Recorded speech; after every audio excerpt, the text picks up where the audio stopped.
যিদিনাখন আমাৰ first assembly হৈছিলে সেইকাৰণে সেইদিনাখন বিশেষ কাৰণত মই আৰু আমাৰ ৰাকেশ ব্ৰহ্ম ডাঙৰীয়া আমি আহি পোৱা নাছিলোঁ।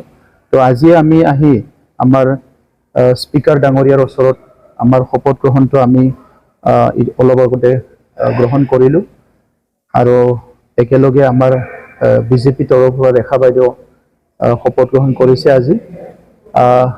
আহি থকা সময়ত বিটিচি অঞ্চলৰ ৰাইজৰ সৰ্বাংগীন উন্নয়নৰ কাৰণে এই অঞ্চলত সদায় শান্তি প্ৰতিষ্ঠা কৰাৰ কাৰণে আৰু 26টা জনগোষ্ঠীয়ে একেলগে আগবাঢ়ি যোৱাৰ কাৰণে আৰু আজিৰ তাৰিখত যিবিলাক সমস্যা এই সমস্যাবিলাক ৰাইজে সমাধান বিচাৰে এই আটাইবোৰ কথা লৈ পেলাই যোৱা 5টা বছৰত আমি যিখিনি কাম কৰিলোঁ আহি থকা সময়ত আমি বিৰোধী হিচাপে হওক বা কাউন্সিলৰ মেম্বাৰ হিচাপে হওক আমাৰ কামটো আমি কৰি যাম।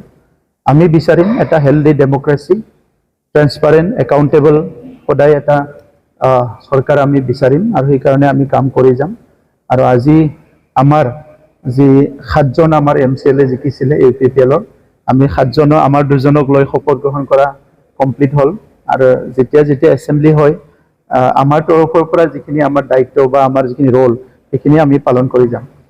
বিজন লৈ কাম কৰিছিল ৰাইজে যেনেকৈ মেইনটেইন কৰিছে ক'ৰবাত কিবা থাকি গৈছে নেকি?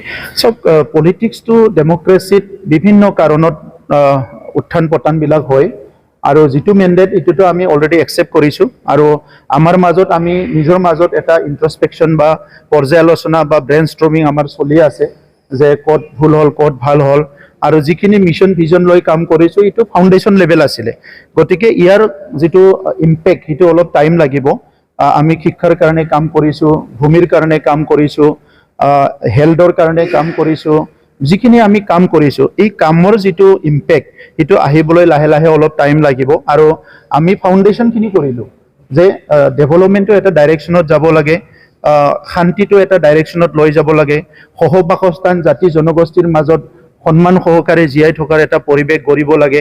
এই গোটেই বিষয়বিলাক আমি এটা ডাইৰেকশ্যনত লৈ আহিছিলোঁ আৰু ইয়াৰ ফাউণ্ডেশ্যনখিনি আমি আৰম্ভ কৰিছোঁ। গতিকে অনাগত দিনত বড়োলেণ্ড অঞ্চলটো সুস্থ এটা অঞ্চল হিচাপে, শান্তিৰ এটা অঞ্চল হিচাপে, এটা ষ্টেবল এটা এৰিয়া হিচাপে আমি স্থায়ীভাৱে কৰি পেলাই আগুৱাই যোৱাৰ কাৰণে ইয়াত বহুতখিনি কাম কৰিব লগা আছে। এই কামটো অনাগত দিনত চৰকাৰে কৰিব লাগিব আৰু আমিও বিৰোধী থাকি আমাৰ দায়িত্বটোতো আমি পালন কৰি যাম। খুব নতুন ধৰণৰ ধাৰা সৃষ্টি আমি দেখিবলৈ পাইছোঁ। এইটো যোৱাকালি যিটো বম ব্লাষ্ট হৈ গ'ল সেইটো আমি কণ্ডেম কৰিছোঁ। যোৱাকালিও আমাৰ সম্পাদক ৰাজু নাৰ্জাৰী ডাঙৰীয়াই মিডিয়াৰ আগত কৈছে আৰু তেনেকুৱা ঘটনাবিলাক কেতিয়াও আমি ইয়াত হোৱাটো নিবিচাৰোঁ আৰু সেইকাৰণে UPPL দল হিচাপে সদায় আমি কমিটেড। আমাৰ বড়োলেণ্ড অঞ্চলত কোনো বম ব্লাষ্ট, কোনো হত্যা হিংসা, কোনো বেআইনী অস্ত্ৰৰ প্ৰচলন আমি নিবিচাৰোঁ। অনাগত দিনত চৰকাৰে যি কামবিলাক কৰিব এই ক্ষেত্ৰত আমি নজৰ ৰাখিবলৈ অনুৰোধ কৰিম আৰু সদায় আমি সহায় কৰি যাম।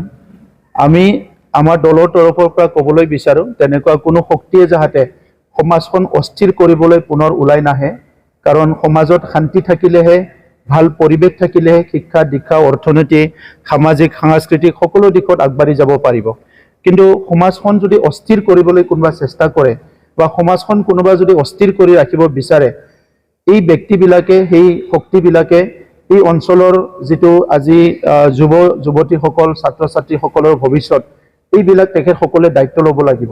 গতিকে আজিৰ সময়ত মই সকলোকে অনুৰোধ কৰোঁ যে হিংসাৰ পৰা যাতে দূৰত থাকে। বহুত দিনৰ পিছত আমাৰ অঞ্চলত শান্তি আহিছে, এই শান্তিটো চিৰ যুগমীয়া কৰাৰ কাৰণে চবে চিন্তা কৰিব লাগে।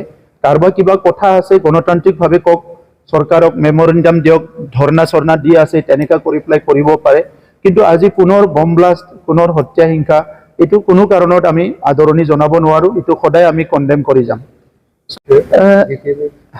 NDAৰ লগত থকা নথকাটো আমাৰ দলীয় মজিয়াত আলোচনা হৈ আছে আৰু হ'ব। আহি থকা সময়ত আমি সিদ্ধান্ত ল'ম। আমাৰ কোৰ কমিটিৰ মিটিংবিলাক হৈ আছে, আজিও আছে।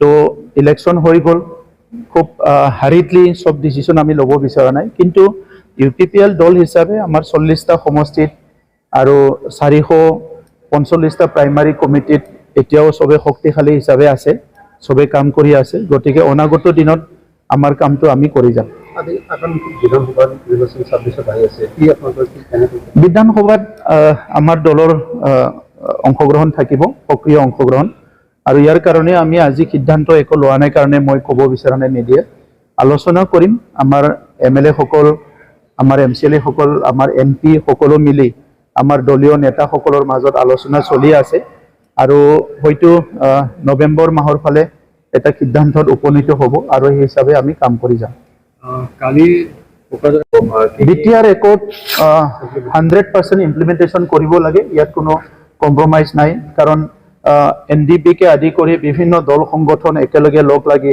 এই শান্তি চুক্তি কৰিছে ইয়াত ভাৰত চৰকাৰৰ কমিটমেন্ট আছে অসম চৰকাৰৰ কমিটমেন্ট আছে ভাৰতৰ গৃহমন্ত্ৰী ডাঙৰীয়াৰ কমিটমেন্ট আছে ভাৰতৰ প্ৰধানমন্ত্ৰী ডাঙৰীয়াৰ কমিটমেন্ট আছে গতিকে এইটো 100% ইমপ্লিমেন্ট হ'ব লাগিব অনাগত দিনত এইটো ইমপ্লিমেন্ট কৰাৰ কাৰণে আমি সদায় মাত মাতি যাম প্ৰেছাৰ দি যাম আৰু কাম কৰি যাম Thank you.